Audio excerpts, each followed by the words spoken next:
तो दोस्तों भारत और कनाडा के कंट्रोवर्सी के बारे में तो आप लोगों को और बताने का जरूरत नहीं है और 2 दिन में आप लोगों को लगभग उन सभी चीजों के बारे में पता लग गया होगा जिसके कारण इन दोनों देशों के बीच में ये टेंशन का सिचुएशन है। पर दोस्तों अब ये जो टेंशन है ये भारत और कनाडा तक ही सीमित नहीं है, बल्कि एक तरीके से ये टेंशन कनाडा और रशिया तक आगे बढ़ चुका है। हालांकि रशिया के अलावा भी और भी कई सारे देशों को कनाडा की तरफ से इस टेंशन के बीच में घसीट लिया गया है और दोस्तों अब भारत के बाद रशिया की तरफ से भी जम के कनाडा का ठुकाई किया जाना है। और दोस्तों मैं ये इसलिए कह रहा हूँ क्योंकि हाल ही के कुछ रिपोर्टों में दावा किया जा रहा है कि कनाडा के खालिस्तानी एमपी के तरफ से रशिया के विरुद्ध में भी एक ऐसा बयान दे दिया गया है जिसके बाद कनाडा अब बुरी तरीके से फंसने वाला है। अब दोस्तों कनाडा और भारत के टेंशन के अगर बैकग्राउंड को देखा जाए तो इसके पीछे कारण है एक खालिस्तानी आतंकी के मौत। बेसिकली दोस्तों ये जो खालिस्तानी आतंकी है इसका मौत किस कारण हुआ है इसके बारे में तो किसी को नहीं पता और इन्वेस्टिगेशन रिपोर्ट भी नहीं आया, लेकिन खालिस्तानियों के दबाव में आके कनाडा के प्राइम मिनिस्टर जस्टिन ट्रूडो के द्वारा भारत के खिलाफ बयानबाजी कर दिया गया।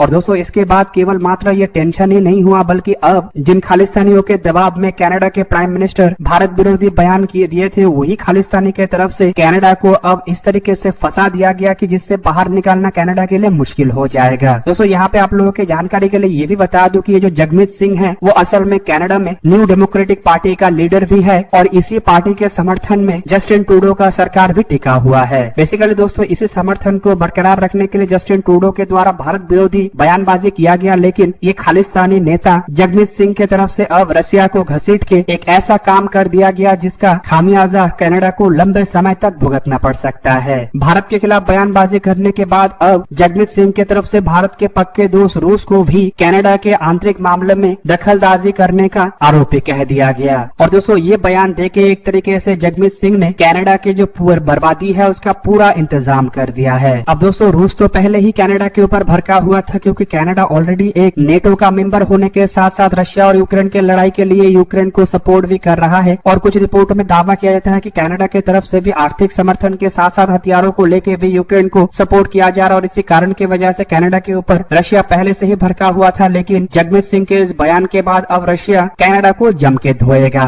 हालांकि दोस्तों यहाँ पे केवल मात्र भारत और रशिया के साथ ही कनाडा ने पंगा नहीं लिया, बल्कि चाइना को भी इस मामले में घसीटते हुए जगमीत सिंह के द्वारा चाइना का भी नाम लिया गया। और दोस्तों इससे एक तरीके से ये साफ हो गया कि एक ही साथ कनाडा ने भारत, रशिया और चाइना तीनों देशों के साथ अपना दुश्मनी मोड़ लिया, जिनमें भारत दुनिया का 5वां सबसे बड़ा इकोनॉमी तो वहीं पे चाइना दुनिया का दूसरा सबसे बड़ा इकोनॉमी और रशिया भी एक बहुत बड़ा इकोनॉमिकल और मिलिट्री पावर है। अब दोस्तों खालिस्तानी आतंकी निज्जर के मौत के जांच को लेके कनाडा के गवर्नमेंट के द्वारा एक जांच कमेटी को गठन किया गया और जगमीत सिंह के तरफ से इस जांच कमेटी को एक चिट्ठी लिखा गया और यही चिट्ठी अब कनाडा के बर्बादी का कारण होगा। बेसिकली दोस्तों इस चिट्ठी में जगमीत सिंह के तरफ से ये कहा गया है कि भारत के अलावा रशिया, चाइना और ईरान जैसे देशों का भी जांच इस कमेटी के द्वारा करना चाहिए क्योंकि ये देश भी कनाडा के पीछे हाथ धो के पड़े हैं। अब इससे पहले का तो नहीं पता कि ये तीनों देश कनाडा के पीछे हाथ धो के पड़े हुए थे कि नहीं, लेकिन अब इस चिट्ठी के बाद ऑब्वियसली इन तीनों देशों के द्वारा कनाडा का जम के क्लास लिया जाएगा। हालांकि दोस्तों जगमीत सिंह की तरफ से ये जो चिट्ठी भेजा गया इसके पीछे भी एक बहुत बड़ा कारण है। बेसिकली दोस्तों भारत के साथ ये डिप्लोमेटिक रिश्ता बिगाड़ने के बाद कनाडा को ये एक्सपेक्टेशन था कि वेस्टर्न देशों के जो अलायंस है या फिर कहे तो वेस्टर्न देश जिस तरीके से एक दूसरे को हर एक सही और गलत मामले में सपोर्ट करता है उसी तरीके से सपोर्ट कनाडा को भी भारत के मामले में मिलेगा।